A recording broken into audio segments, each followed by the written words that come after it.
Bonjour, bienvenue sur la chaîne pour de nouvelles parties de Pauper. Donc on est le groupe Lyon Pauper, on se réunit à Lyon pour jouer dans ce format. On a une ligue qui va rejoindre la toute prochaine Ligue Pauper française. Vous en saurez davantage bientôt, on en parlera dans une prochaine vidéo probablement. On est là pour regarder une partie entre Benoît qui va jouer un deck Monoyu Delver et Bastien qui va jouer un deck Jeskai Ephemerate. Pendant que les joueurs se préparent, j'en profite pour vous dire qu'on a enfin fixé la date du prochain gros tournoi organisé par Lyon Pauper, le Sideboard 4.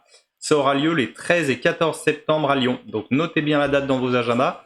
Ça va arriver vite puisque c'est tout de suite après les vacances d'été. Bloquez le créneau, les inscriptions seront bientôt lancées, vous trouverez tout plein d'informations sur le site sideboard.fr. Ok, on est parti sur les decks. Alors, Benoît il joue un deck Delver. Donc les decks Delver, c'est globalement des decks qui vont chercher à résoudre des terreurs tolariennes. Il y a un autre type de serpent, mais c'est un petit peu ce principe-là. Ou des Delvers, d'où le deck Monoyu Delver. Donc c'est quelques créatures, et l'objectif ça va être de les poser pour un faible coût. Donc voilà, la terreur tolarienne, c'est une 5/5 qui coûte normalement 7, ce qui est plutôt un peu cher, mais il coûte un de moins pour chaque carte d'instant ou de rituel que vous avez dans votre cimetière. Donc le but du joueur bleu, ça va être de mettre des cartes dans son cimetière, soit en les lançant, soit en se meulant, de manière à remplir son cimetière assez rapidement d'instants et de rituels, et de pouvoir jouer cette terreur tolarienne pour un mana bleu. Il joue à part ça ce que jouent tous les joueurs bleus, donc il y aura un petit peu de contre-sort, de disruption d'une manière générale, et puis du filtre, de la pioche. Et on a aussi une des cartes classiques du deck, qui est par exemple tout secours.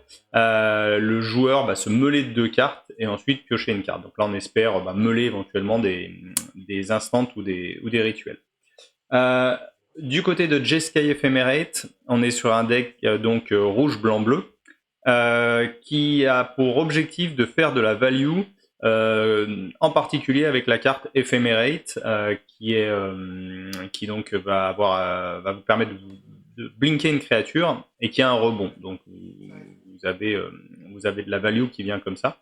C'est pour ça que le deck s'appelle Jeskai Ephemerate, mais à part ça, c'est un deck plutôt contrôle qui va classiquement pouvoir tuer par exemple avec un Murmuring Mystique, ou rentrer dans des boucles éventuellement infinies. Alors c'est parti, les joueurs commencent. Donc Benoît a fait un T1 sans rien apparemment, alors que Bastien fait du problème de reconnaissance. Alors on en parlait, le fameux Toscourt. Donc Benoît joue un Toscourt en fin de tour. Donc là, on voit qu'il a meulé un Delver, donc une créature, c'est pas ce qu'on veut meuler, et un Spell Pierce. Par contre, ça c'est un instant. Donc là, on voit qu'il a déjà 2 instants dans son cimetière, donc la terreur coûterait déjà plus que 5. Ensuite, Ponder, donc là, il fait de la carte sélection. Il y a des très très bonnes cartes en Pauper, ça c'est vraiment des cartes de niveau Legacy, quoi. C'est toutes les cartes de filtrage qui existent en bleu. Donc ça c'est le Ponder, et puis l'autre classique c'est le Preordain. Je ne sais pas s'il va réussir à me l'identifier. Je sais pas si, voilà. Preordain, donc ça c'est ce qu'a joué Bastien juste avant. C'est l'autre carte classique de filtre. Vous avez regard 2, puis vous piochez. Ça vous permet vraiment de décider ce que vous gardez ou pas. Dans le cadre du deck Delver, ça c'est le genre de carte justement qui est intéressante parce que potentiellement ça vous permet de décider ce que vous laissez dessus. Et ensuite, quand vous les meulez avec le top score, d'être sûr que ce soit des rituels ou des éphémères qui soient meulés. Puisque ce qu'on veut surtout pas, voilà le fameux Delver, ce qu'on veut surtout pas quand on se meule des cartes en mono bleu Delver, c'est meuler des terrains ou des créatures, parce que ça fait pas avancer votre plan de jeu. Donc on cherche à optimiser ce qu'on va faire. Donc voilà, donc là ensuite derrière Brainstorm, voilà, en 2 tours, on a vu toutes les bonnes cartes bleues. Donc l'idée de faire Brainstorm en début de tour, c'est que Benoît va pouvoir piocher des cartes, en remettre sur sa bibliothèque, et il va s'assurer que le Delver puisse se retourner en révélant un instant ou un rituel. Et Bastien, en réponse, décide de scred le Delver. Il veut pas qu'il flippe, voilà, il veut pas avoir une 3-2 dans les pattes. Scred, c'est une des bonnes cartes de blast de Popper qui demande de jouer des terrains enneigés. Mais c'est basiquement en fait autant de dégâts à une créature que vous avez de terrain. Donc de terrain enneigé, hein, mais donc de terrain. Donc ça se débarrasse de beaucoup de choses. Le deck Jeskai, il va avoir pour but de faire du contrôle globalement. Hein. C'est un deck qui va attendre un peu l'adversaire. Alors, Murmuring Mystique, ça c'est une all-star dans ce genre de deck. Et là, Bastien a pu le jouer d'une manière relativement sécure, puisqu'il n'y avait plus qu'un mana de dispo du côté de Benoît. Et à moins de jouer Force Spike, qui est un contre pour 1, ben, il était sûr de passer. C'est un peu une des faiblesses du deck mono bleu Delver, normalement, c'est que ce qui est sur le board, ben, le deck bleu a pas tant de ça de manière de l'enlever. Même si maintenant on joue un peu des effets qu'on appelle de boomerang. Hein. Voilà, ben, on en voit un, que je le dise. Il n'a pas eu le temps de me l'identifier, mais c'est un, donc c'est un effet que vous choisissez si vous mettez la carte sous votre bibliothèque ou en troisième position ou deuxième position, je ne sais plus. Bastien a un deuxième Murmuring Mystique dans la main. Et on voit ici qu'il a joué un tapland de neigeux. Donc bah, en popper, bien sûr, on joue essentiellement des taplands. La mana base, c'est une des difficultés du format. C'est assez sympa parce que ça vous demande de faire des vrais choix par rapport à des formats où de toute façon vos landes, vous avez le mana que vous voulez, qui arrive dégagé, ça pose pas de soucis. Là, en popper, c'est des vrais choix.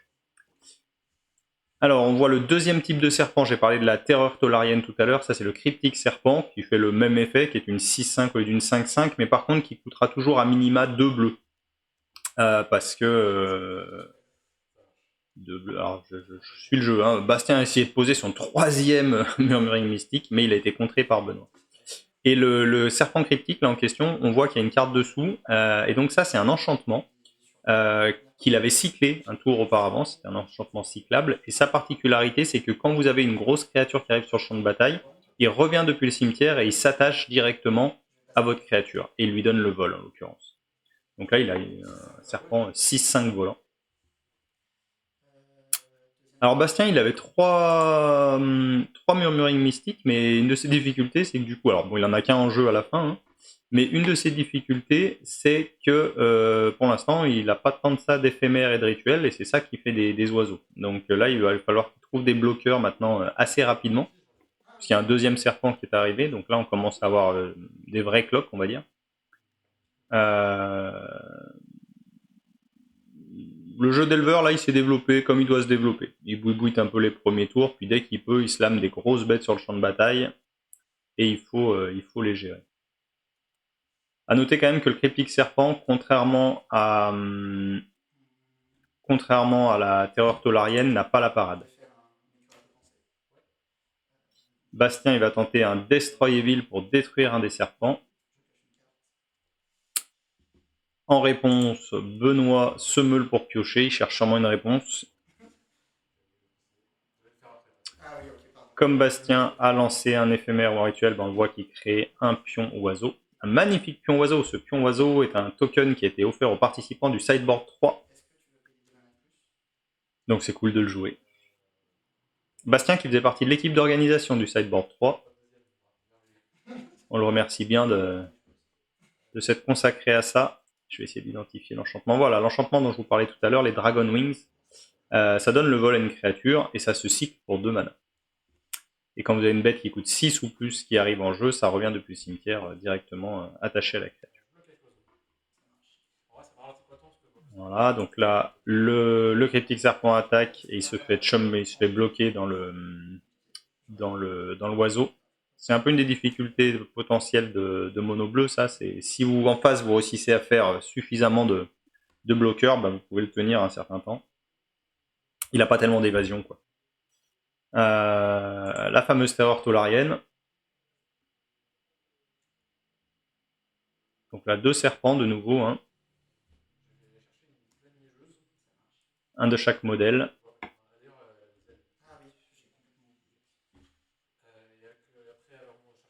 Bastien va scred. Alors probablement voilà le serpent sur lequel il n'y a pas besoin de payer la parade. Et en réponse, Benoît fait un brainstorm. De nouveau, il cherche une solution. Je pense qu'il veut essayer de garder ses créatures en vie. Alors ça, c'est vraiment un choix dans ce genre de deck. C'est à un moment, est-ce qu'on dit j'essaye de garder mon board, de garder mes créatures en vie, ou est-ce qu'on contre plutôt, si on a des solutions de type contre, est-ce qu'on les garde pour contrer les menaces adverses? Ça dépend vraiment du match-up, ça dépend vraiment de la dynamique de la partie. Il faut bien connaître les decks adverses. Or, le deck Jeskai Ephemerate, il a quand même pas mal de builds un petit peu différents. On sait jamais exactement à quoi s'attendre. Alors que le deck Delver est quand même assez classique. Ah, on voit qu'il y a dû avoir un proxy. Donc ça, je ne saurais vous dire de quoi il s'agit. Puisque la ligue Lyon Popper, bah, c'était un Muldrifter. J'imagine, vu que je vois un poisson volant. Donc Muldrifter, voilà, il a été évoqué. C'est une créature, une 2/2 vol. Je vais tâcher de vous le trouver. Voilà, le Muldrifter. Donc ça c'est une 2/2 vol et quand elle arrive sur le champ de bataille on pioche 2 cartes, elle coûte quand même 5 mais elle s'évoque pour 3. Donc pour 3 mana vous piochez 2. Et généralement quand vous le pouvez vous enchaînez avec un éphémérate, c'est-à-dire que vous commencez, il arrive sur le champ de bataille, vous piochez 2.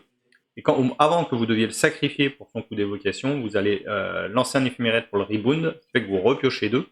Et comme le rebound en question, bah, il n'était pas cast, il n'est plus en phénomène d'évocation, donc ce qui fait qu'il reste sur le champ de bataille.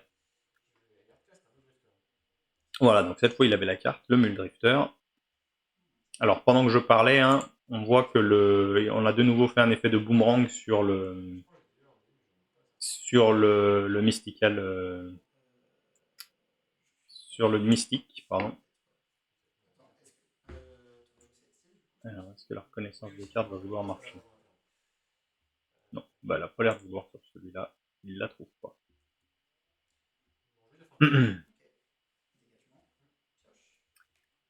Jeskai Ephemerate, c'est vraiment un deck qui cherche à faire de la value, donc vraiment d'avoir de piocher des cartes, de flashbacker des cartes, etc.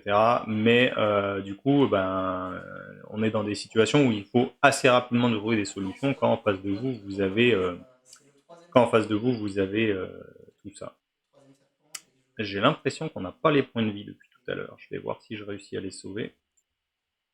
Alors, où il est? C'est quasiment du direct. D'accord.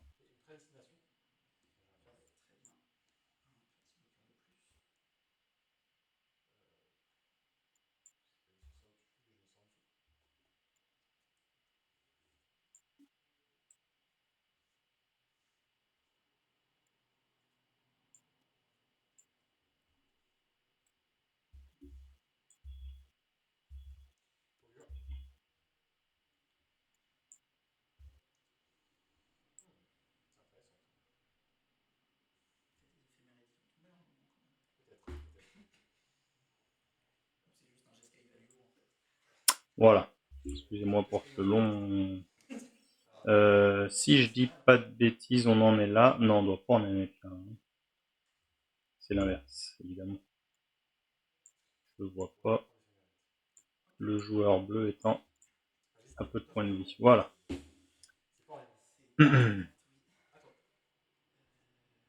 Alors, pendant que je bidouillais mes points de vie, la situation s'est développée. On a vu là un autre classique de Jeskai Ephemerate, qui est un Augur of Bolas, qui vous permet de regarder, de faire du tri et de prendre un instant ou rituel, qui lui aussi se combine quand même très bien avec la carte Ephemerate, parce que si vous le blinkez, il va refaire son effet. Et il y a eu le retour du Murmuring Mystique, qui du coup avait bien été renvoyé, je pense, dans la bibliothèque. C'était aussi le cas du premier, à mon avis, il en a vu que 2. Et donc voilà, c'était le dim inférieur, l'effet de boomerang en question. Ça coûte 4, mais 1 de moins pour chaque carte qu'on a pioché. Or, dès que vous piochez avec un brainstorm, il coûte tout de suite plus qu'un bleu, quoi. Et ça vous permet de faire un boomerang. Donc là, on se retrouve avec toujours 2 serpents, mais qui ont du mal à passer l'ensemble l'ensemble de ce qu'il y a chez Jeskai. Même si Bastien commence à être très bas en point de vie. Hein. Là maintenant, ça y est, faut plus rien laisser passer. 5, sûrement une Laurienne. Voilà, Laurienne révélée. Excellente carte du Seigneur des Anneaux, qui a vraiment beaucoup apporté au bleu. Je dirais que de manière générale, hein, tout le cycle là qui cyclait pour du terrain basique, ça a vraiment été utile en Pauper. Et particulièrement en Jeskai, parce qu'en Jeskai, vous avez quand même pas mal de problèmes de mana, donc il faut pouvoir vous fixer.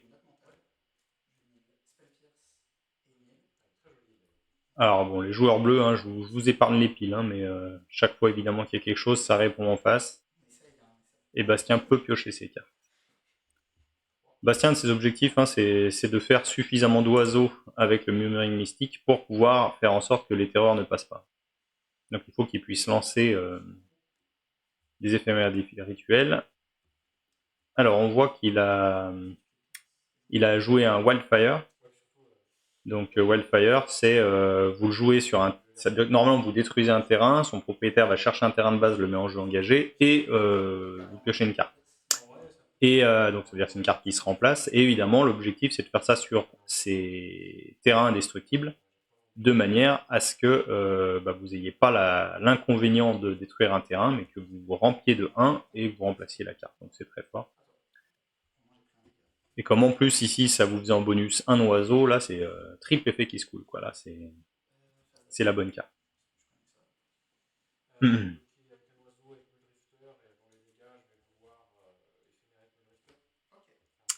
Voilà, Bastien annonce des blocs, et là on voit justement qu'il fait un éphémérate, donc en faisant un éphémérate il crée un oiseau, et il éphémérate son fameux Muldrifter, donc qui a été déclaré bloquant, donc la créature ne fait pas de dégâts, et on le blink, ce qui fait qu'on pioche 2 cartes.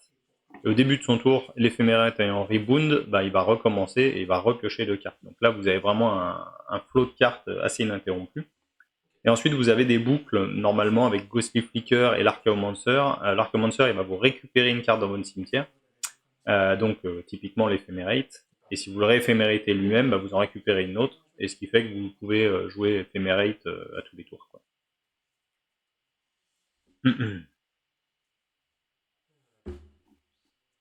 Voilà, donc là, le joueur bleu, il a développé tout son board, il a 4 serpents, hein, mais en face, il y a quand même un board qui s'installe.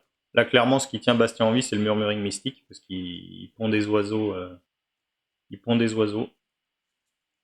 C'est typiquement une situation où contre une hydre verte, là, qui a piétinement, ça tiendrait pas. Mais contre mono bleu d'éleveur, ouais, si, ça peut tenir un certain temps. Sachant que là en face, ouais, il y a quand même un serpent volant, donc au pire, il y aura quand même un bloqueur si jamais. Parce que la difficulté de Jeskai Ephemerate, hein, c'est que ça tue laborieusement. C'est-à-dire que son but, c'est vraiment d'un deck contrôle, de s'installer, de faire de la valeur, etc. Mais ça n'a pas de burst, quoi. Vraiment, ça va pas aller vite tuer. Donc généralement, vous finissez par noyer l'adversaire sous les token bird ou sous plusieurs Muldrifters ou des choses comme ça, puis vous finissez par le tuer. Mais là, il y a quand même des grosses bêtes en face, dont une volante.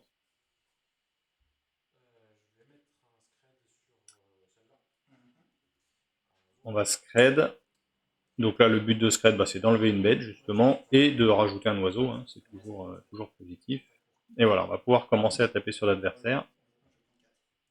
Puisqu'on a des bloqueurs en face maintenant, j'imagine qu'il a en plus des choses en main, parce que donc il faut bien imaginer que tant que vous avez du mana dégagé du côté de Jeskai, vous pouvez encore faire des bloqueurs grâce au murmuring mystique.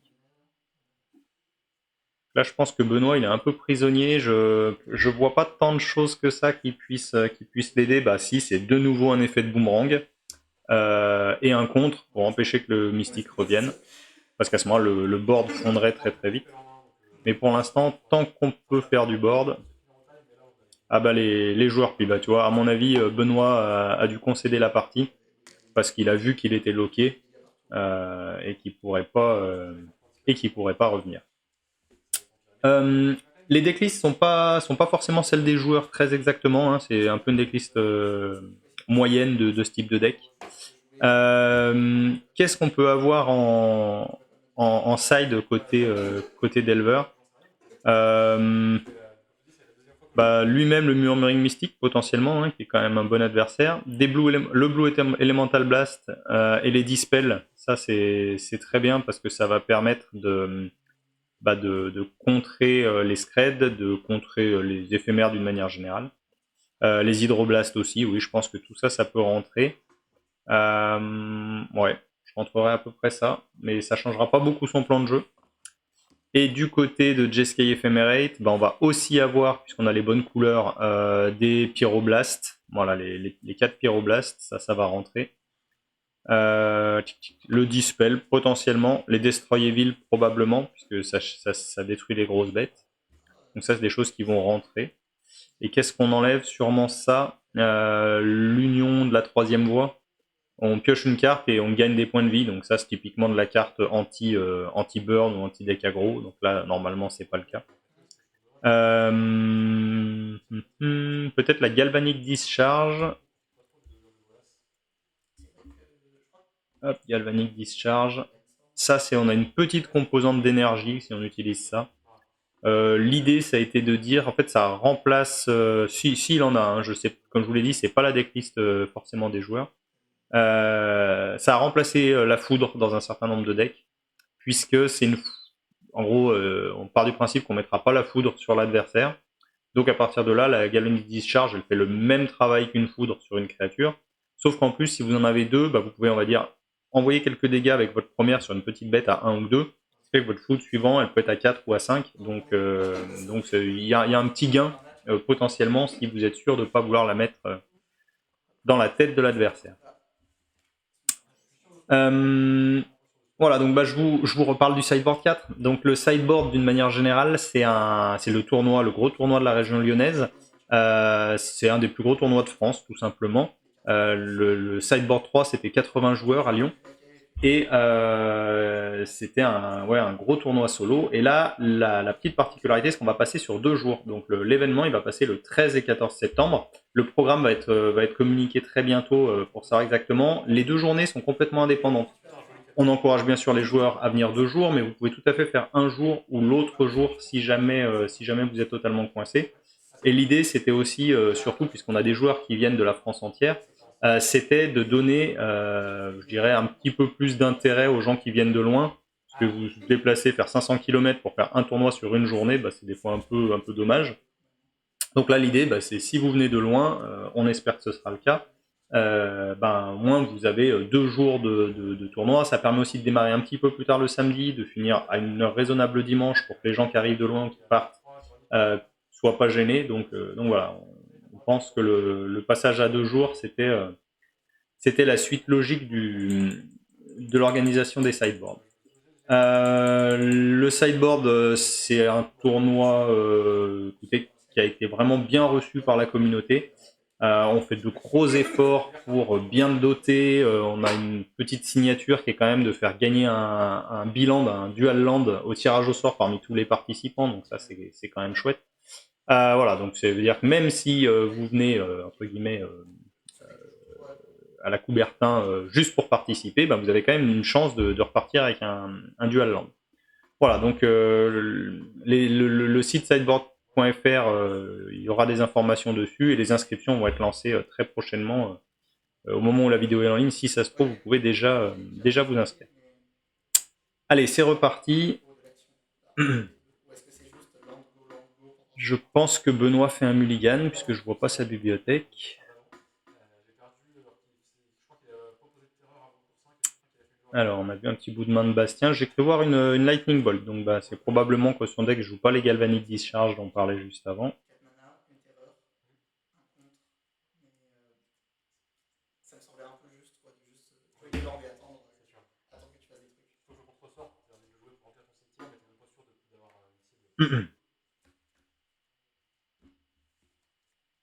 La Ligue Popper lyonnaise aussi, donc, parce que le sideboard, c'en est que je dirais, la partie émergée de l'iceberg, mais on se retrouve généralement 2 fois par mois pour des soirées de ligue, des parties, ça va de 12 à 20 joueurs, schématiquement, la plupart du temps. On fait ça sous forme d'un petit tournoi, mais très à la cool, il n'y a pas d'enjeu. Les joueurs marquent des points au fur et à mesure de ces soirées de ligue, et à chaque saison, on est calqué sur la ligue de poker italienne, parce qu'on a des accords avec eux. À la fin de chaque saison, on a un top 8 des meilleurs joueurs de cette saison qui se fait, et le vainqueur du top 8, il gagne notamment un bail pour le Pokergeddon suivant. Donc quand vous arrivez au Pokergeddon, vous avez déjà une partie dans la poche. Et ce qui est le cas d'ailleurs de Bastien. Bastien qui joue Desca Ephemerate, il va au Pokergeddon qui a lieu vers Pise pour les 10 ans du Pokergeddon, 1000 joueurs. C'est un gros tournoi. C'est chouette d'avoir des beaux events comme ça. Alors le sideboard, on n'est pas à 1000 joueurs du tout, mais l'objectif c'est quand même de faire un 128 joueurs. Donc voilà, donc la conclusion, c'était de dire si vous êtes en région lyonnaise, même un peu élargie, parce qu'il y a des groupes à différents endroits, et que vous voulez jouer au poker, n'hésitez pas à nous contacter, il y a des liens dans notre description en dessous. J'en profite pour vous recommander de vous abonner à la chaîne, il paraît qu'il faut le dire aux gens, parce que sinon ils ne le font pas. Moi je suis pas très calé dans le domaine, mais si vous vous abonnez à la chaîne, vous serez pingé automatiquement quand il y a des nouvelles vidéos qui peuvent vous intéresser. Et ça donne aussi de la visibilité à la chaîne, ce qui est bien. C'est reparti.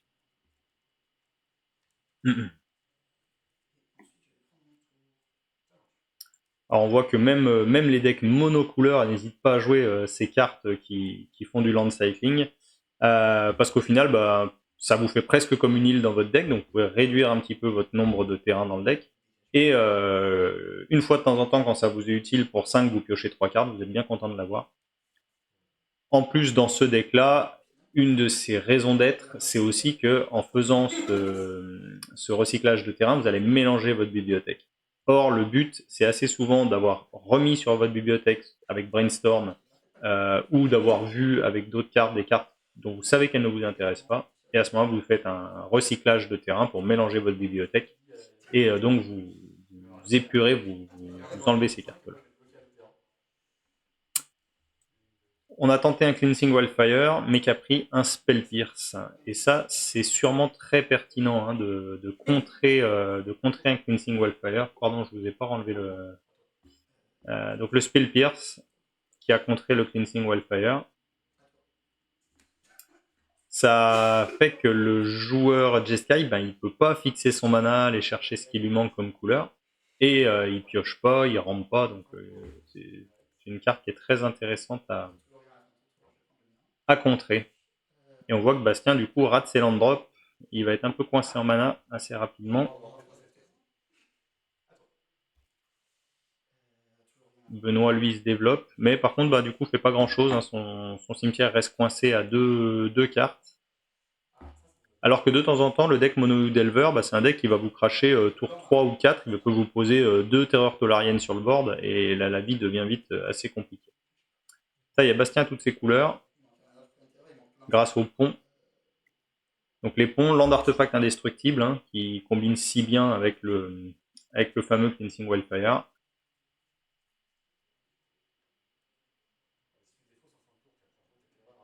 On l'a vu à la partie d'avant, le Jeskai Ephemerate, c'est parfois un deck qui gagne un peu plus par abandon de l'adversaire qu'en le tuant vraiment. Une fois que l'adversaire il est coincé, il a compris qu'il était loqué, qu'il n'a pas de solution spécifique dans son deck, et des fois on passe à la suivante. Ce qui est important parce que en tournoi, si vous avez qu'une heure, alors ça c'est un Muldrifter qui a été évoqué, mais contré. Oui, je disais, il faut gérer votre clock contre des decks de ce genre-là, parce que un des objectifs de certains decks, Jeskai Ephemerate par exemple, mais il y a aussi des troncs qui sont un peu dans ce sujet-là, etc., ça peut être de gagner la 1, puis de jamais finir la 2. Donc si vous voyez que vraiment vous ne pouvez pas la gagner, il faut penser à abandonner pour avoir le temps de gagner les 2 suivants. Voilà, Benoît, lui, commence à remplir son cimetière, il vient de faire un brainstorm.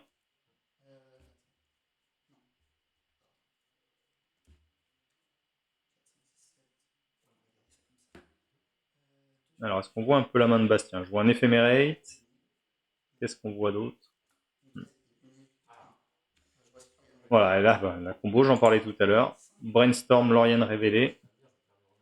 Donc là, en piochant 3 avec Brainstorm, il a remis sur le dessus de sa bibliothèque 2 cartes qu'il ne voulait pas. Et ensuite, il mélange sa bibliothèque pour plus jamais les voir. enfin, les voir plus tard, les voir par accident. Mais en tout cas, vous savez que ces pièces-là, vous ne les reverrez pas. Et c'est important d'avoir du mélange, parce que sinon on a ce qu'on appelle le brainstorm lock, c'est-à-dire que vous avez beau avoir vu vos cartes, s'il n'y a rien dans dans ce que vous vouliez piocher dans votre main, et que vous remettez 2 cartes dessus, bah, pendant 2 tours, vous allez piocher des cartes que vous savez être inutiles. Bon, c'est bien, vous pouvez déjà anticiper certaines choses, mais l'idéal, c'est vraiment de pouvoir s'en débarrasser, donc d'être capable de mélanger son deck.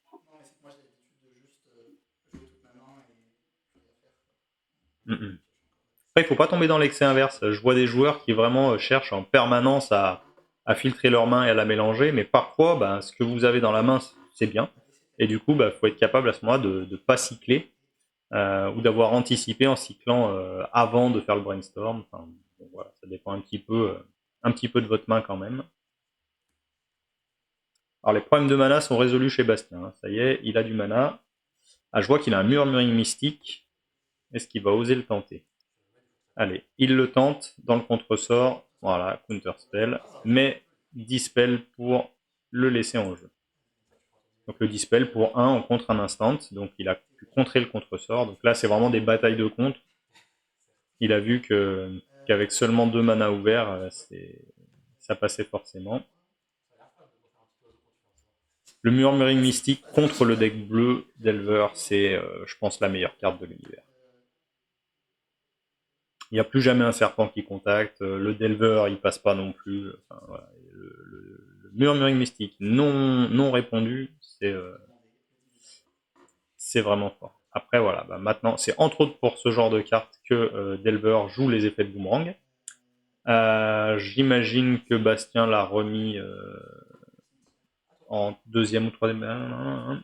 C'est deuxième, ouais. Donc j'imagine qu'il l'a remis deuxième from the top, hein, parce que c'est la bonne carte à avoir. J'ai pas eu le temps de regarder où il l'avait mis. Alors que les terreurs vont commencer à débarquer. Et Bastien doit pas être forcément complètement serein parce qu'il essaye de contrer la terreur. Donc c'est qu'il est conscient qu'il a peut-être pas une main qui va être très bien équipée contre les bêtes. Deuxième terreur. Donc ça met des grosses cloques. Et il retente un contre, donc celle-là elle est contrée. Ouais, Bastien il avait une main très interactive, donc avec des contres, on a vu le dispel avant, etc.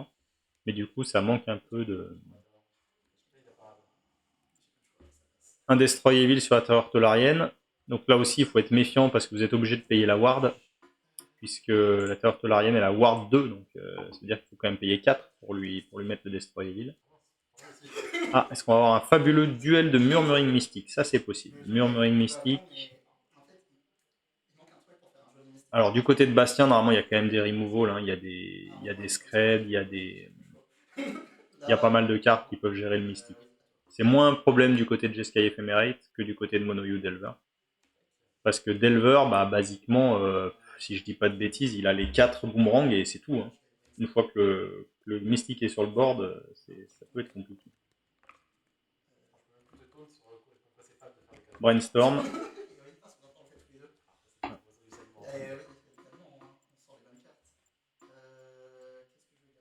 Alors moi, je préfère très largement effectivement l'illustration Ice Age, la vieille illustration Ice Age. Je sais pas s'il va le trouver parce qu'on est un peu croppé. Non, il ne trouve pas. Mais j'aime beaucoup l'ancienne illustration Ice Age.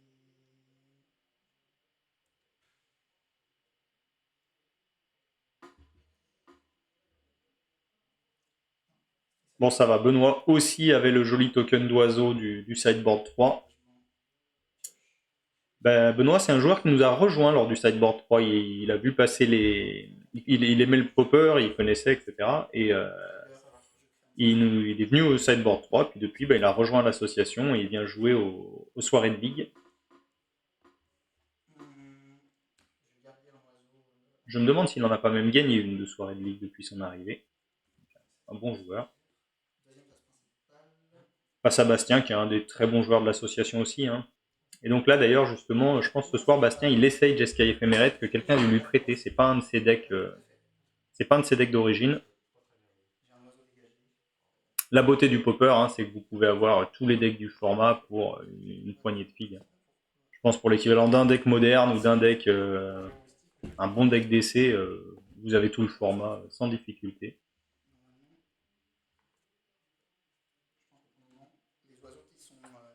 Alors, le murmurie mystique de Bastien s'est fait de nouveau gérer par un boomerang.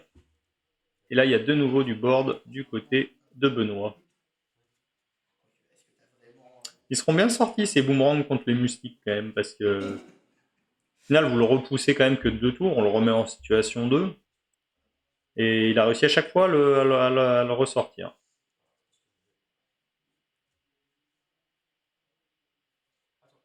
Alors, est-ce que là, par contre, est-ce qu'en jouant un Cleansing Wildfire, est-ce que Bastien, il a pas remélangé son mystique? Je pense que non, normalement, pas dû, pas dû faire cette erreur-là. Alors, on voit que les points, ça va quand même très très vite dès qu'il y a une terreur. Et alors, si on rajoute un serpent critique, qu'est-ce que c'est que ça? C'est un arcane. Ah non, c'est le counter spell. Je ne savais pas que c'était une des illustrations du counter spell.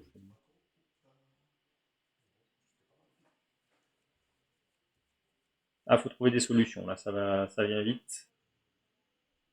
5, 7, 8. Il y a 8 sur le board. Alors voilà le mystique. Est-ce qu'il va passer?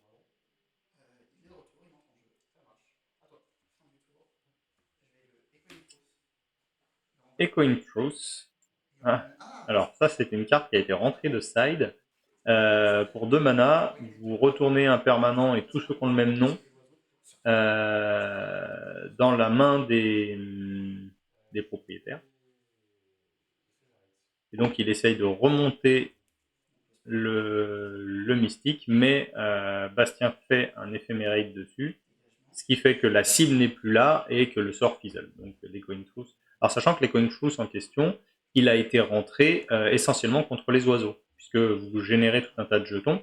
Si vous faites un coin truth sur l'un, ça va remonter et tous les oiseaux. Oh, comme c'est des jetons, ils sont détruits au lieu d'être remontés, donc c'est la parfaite carte anti-jeton.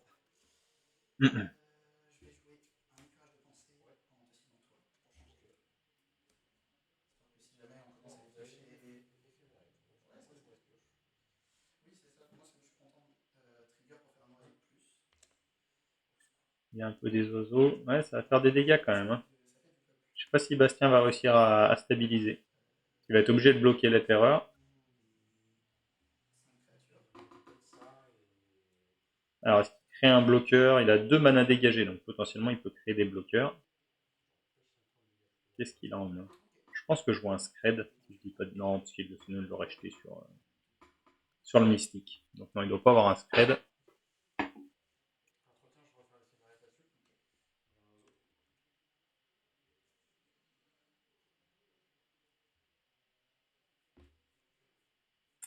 Il a donc relancé l'éphémérate qui était en exil, ce qui fait qu'il a créé un oiseau.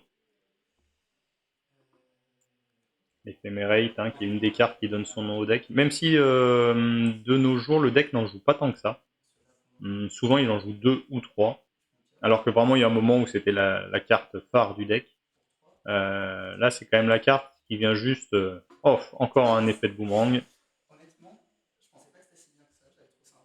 Je pense que ça va être trop pour Bastien. Ça. Scred sur quoi?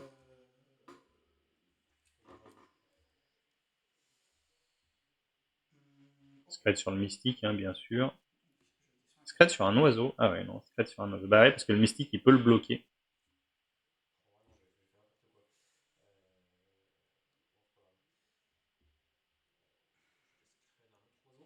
Deuxième scred.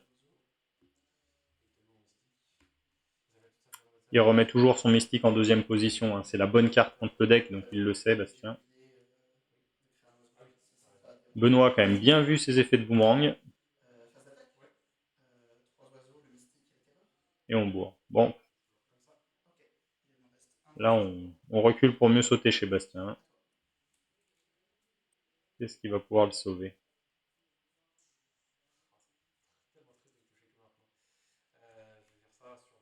Ouais.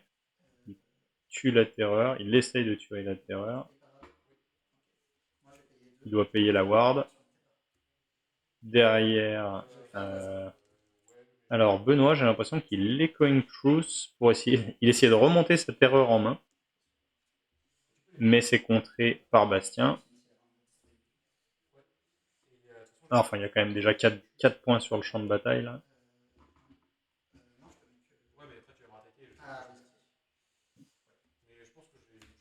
Et ouais, Bastien concède.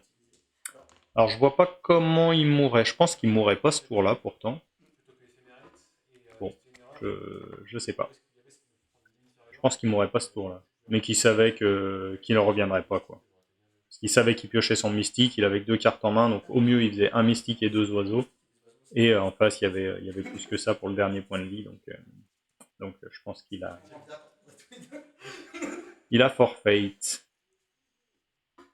Voilà, donc là, le Benoît a réussi à mettre suffisamment de pression, notamment avec les serpents. Mine de rien, avec le mystique. Mais je pense que ce qui a fait sa game, c'est vraiment d'avoir vu 3 ou 4, 3 je pense, de ses effets de boomerang. Et ça, ben, clairement, c'est ce qu'il a tenu en jeu. Ça lui a permis de repousser complètement les murmurines mystiques, quoi. Il les a renvoyés dans la bibliothèque à chaque fois. Donc ça fonctionne. Si vous regardez cette vidéo, bah, c'est sûrement que vous connaissez déjà le popper, vous vous y intéressez. À tout hasard, donc le popper, c'est un format qui se joue uniquement avec des communes, au sens popper du terme. C'est-à-dire que vous pouvez jouer avec des cartes qui ont été communes à un moment ou à un autre dans l'histoire de Magic.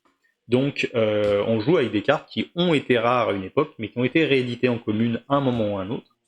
Et inversement, des cartes communes qui plus tard seront rééditées en rares, mais on a le droit de les jouer.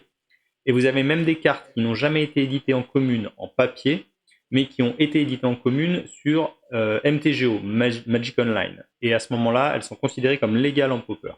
Puisque le Pauper, c'est un format qui a été longtemps joué essentiellement sur MTGO. Voilà, donc ce qui fait qu'en réalité, vous avez accès à beaucoup, beaucoup, beaucoup de cartes, y compris des cartes très fortes.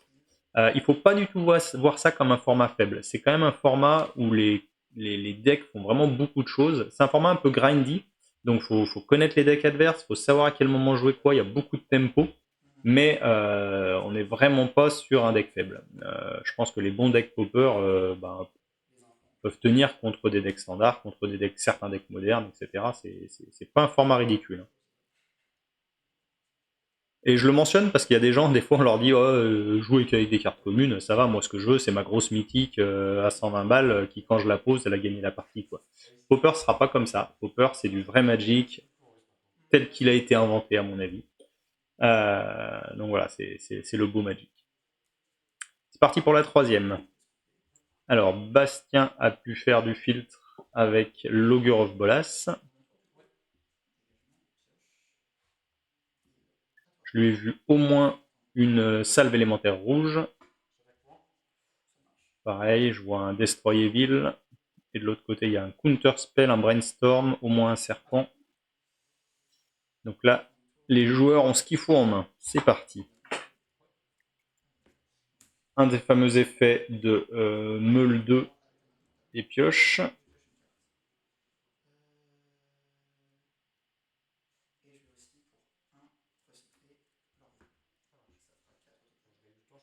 Donc là, Benoît il cherche son land drop et à remplir son cimetière, hein. Lui, son objectif, c'est que le plus rapidement possible, les terreurs coûtent le moins cher possible pour pouvoir vraiment les slammer les unes derrière les autres. Si possible, parce que une des réponses habituelles de Jeskai Ephemerate, c'est quand même le scred. Donc plus vous sortez vos terreurs tôt, le joueur scred, potentiellement, il n'a pas encore assez de terrain enneigé pour vous les tuer avec le scred. Donc voilà, il y a tout intérêt à aller vite. D'autant plus qu'on l'a vu la partie d'avant, c'est vraiment en mettant une pression soutenue sans arrêt que Benoît a réussi à passer. Alors que si en fait il attend, je pense que ça va plus dans le sens du joueur Jeskai. Euh, Lui, c'est son métier d'attendre, de faire des trucs et puis de gagner petit à petit. Alors qu'au final, le deck Mono Delver, c'est un deck très aggro, hein. Il y a du contrôle, mais son but, c'est vraiment de slammer de la grosse bête assez rapidement et de rentrer dans le lard. Et pour ça, la terreur tolarienne, elle a un peu révolutionné ce deck parce qu'avec son Ward 2, c'est quelque chose qui commence à devenir assez compliqué à enlever. Alors, est-ce qu'il nous joue une saga? Non, non, ça doit être un Kuntas de Lorian Rivel, ça. Je vois pas ce que ça peut être d'autre.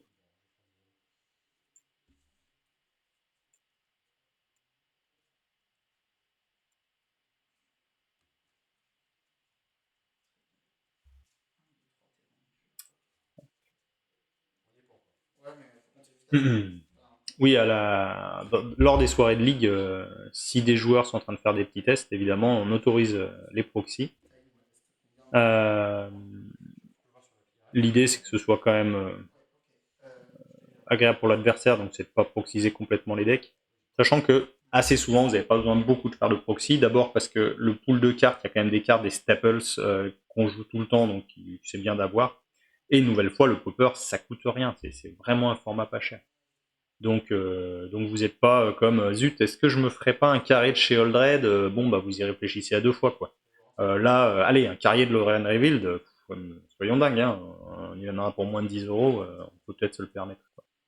Donc voilà, c'est le bon format pour ça. On voit que Benoît a de nouveau contré le Cleansing Wildfire. Ça casse un peu le développement du joueur éphéméride, puis ça, une nouvelle fois, ça l'empêche de fixer, même si là je pense que ça y est, il a déjà toutes ses couleurs.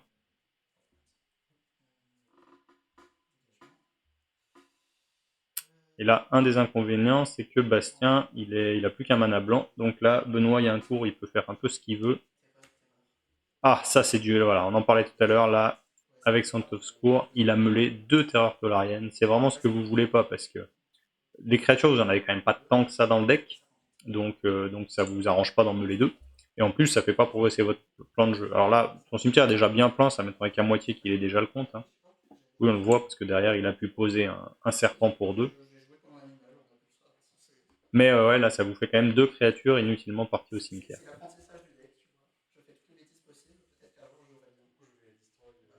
Bah 3 du coup.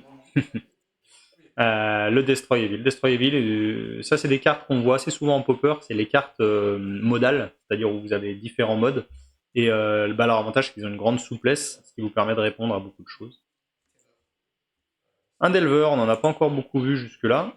Le Delver, parce qu'il donne quand même son nom au deck, hein. Donc ça c'est une très bonne carte. Pendant un certain temps en popper, le deck qui gagnait, c'était un deck pur Delver, c'est-à-dire que je crois que les 4 seules bêtes c'était les 4 Delver. Votre objectif c'était de poser un Delver tour 1, et ensuite de le protéger et d'empêcher tout le reste d'arriver. Donc c'était que de l'interaction, pour le reste que du contre, que des choses comme ça. On est reparti pour un duel de mystiques, un de chaque côté. Alors une nouvelle fois, j'aurais tendance à dire avantage à éphéméride à Jeskai dans ces cas-là, parce que normalement il a de la meilleure gestion. Mais on l'a vu tout à l'heure, Benoît il a pioché sans difficulté ses effets de boomerang et il s'en est très bien sorti. Donc Bastien il cherche des solutions. Qu'est-ce qu'il a conservé? Je ne l'ai pas vu. Une montagne. Je pense que c'est ce qu'il a conservé, la montagne. Donc il lui a dû falloir des land drops. Ah, peut-être qu'il a un deuxième mystique. Voilà, deuxième mystique. Donc là, du coup, bah, juste attention à l'Echoing Truth. On l'a dit, Benoît tout à l'heure, il nous en a montré un. Ah, Bastien est sympa, il rappelle à Benoît de flipper son Delver s'il pouvait. Et voilà, parce que le Delver, quand il flippe, je sais pas si j'ai un moyen Insectile Aberration. Ouais, Insectile Aberration. Est-ce que je peux avoir l'autre côté? Non, j'ai pas l'impression que je puisse vous afficher l'autre côté. Donc c'est une 3 de vol.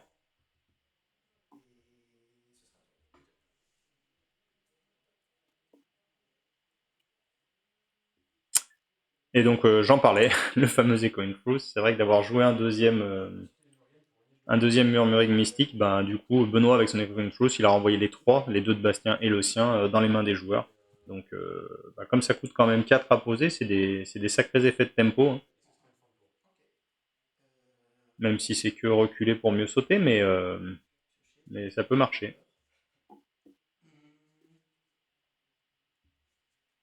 Et là, oui, Benoît peut rejouer le sien aussi, hein, il n'y a pas de...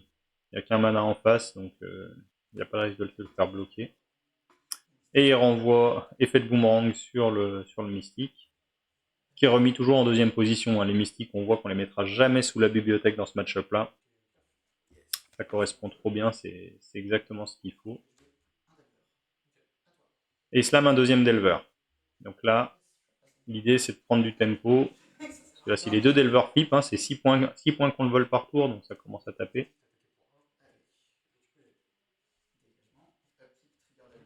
Alors là, la différence par rapport au tour précédent, c'est que Bastien a 2 manas dégagés. Donc voilà. Meilleure carte du jeu, suivant certains, une île.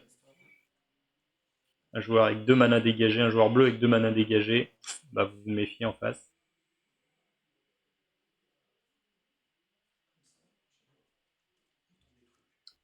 Après, même s'il gère pas le mystique, hein, il a quand même 2-3-2 en vol.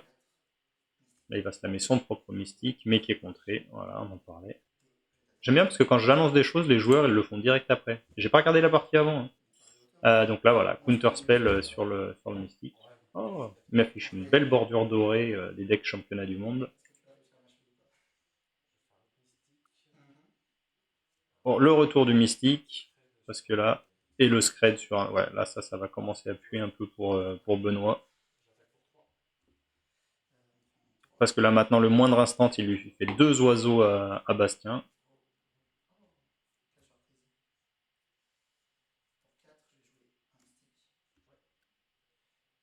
Encore un murmuring mystique. Et le serpent. Donc on a du monde, mais ça vole pas. Donc là, bien sûr, on trade. Hein. Bastien, il a une source presque inépuisable d'oiseaux. Donc on n'hésite pas à perdre 2 oiseaux contre un delver. On est content. Et là, une nouvelle fois, je pense que Benoît va avoir du mal à traverser. Pour autant, Bastien n'est pas encore prêt de tuer Benoît. Hein. Donc là, qu'est-ce qu'on fait? Ça dépend un peu ce qu'il a en main. Alors s'il prépare des blocs, c'est peut-être aussi qu'il a rien en main pour faire des oiseaux. Parce qu'il lui faut quand même des instants et des rituels. Ah, le voilà. Counter spell. Et 2 oiseaux.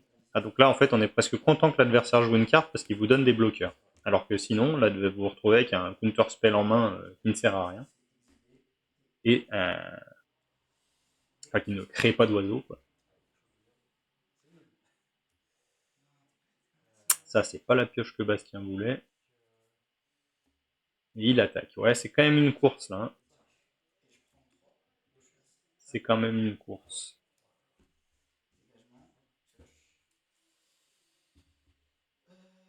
Alors, théoriquement, avantage à Bastien. Hein, il a quand même 2 mystiques. Mais j'ai l'impression que... Ah, de nouveau, dispel. Donc, au final, le brainstorm passe. Alors, attends. Donc, chacun fait sa petite pile d'oiseaux. Ouais, le pire qui puisse arriver, c'est imaginez, vous avez ça, vous avez que des contres en main, l'adversaire il joue rien, et vous finissez par mourir sans avoir pu créer vos bloqueurs parce que vous vous retrouvez avec les contres en main. Ah, ça doit être une situation pas facile.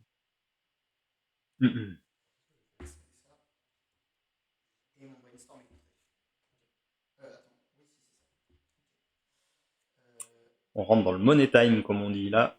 Faut pas faire d'erreur d'attaque, de bloc.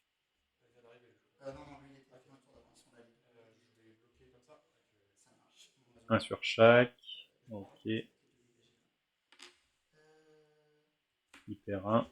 Ah ouais, là il faut des éphémères et rituels du côté de Bastien pour qu'il survive. Hein, parce que la terreur, elle fait le boulot. Et je pense que le jeu bleu, pour le coup, a plus de... On appelle ça des cantrips. Donc c'est des cartes qui vont se remplacer. Voilà, celle-là coûte 1 et elle pioche une carte. Donc en fait, vous créez vraiment un oiseau pour un mana en plus de se remplacer. Et je pense que le deck Jeskai en a un petit peu moins. Par exemple là, bah, il va créer 2 oiseaux, c'est très bien, mais ça ne se remplace pas. Donc il crée que 2 oiseaux. Il détruit la terreur tolarienne, ça c'est bien. Mais je pense qu'il a plus de cartes en main.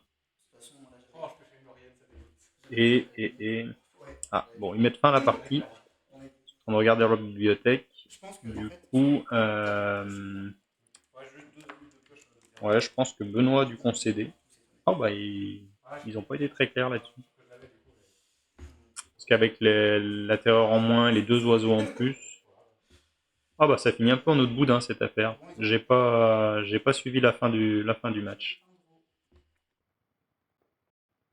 Bon, bah écoutez, voilà, ça restait quand même une chouette partie. Je sais pas comment elle s'est terminée. C'est lamentable. Ok, bon, eh ben, écoutez, on se retrouve prochainement pour d'autres parties. Et puis, une nouvelle fois, commencez à réfléchir à votre présence au Sideboard 4. Au revoir.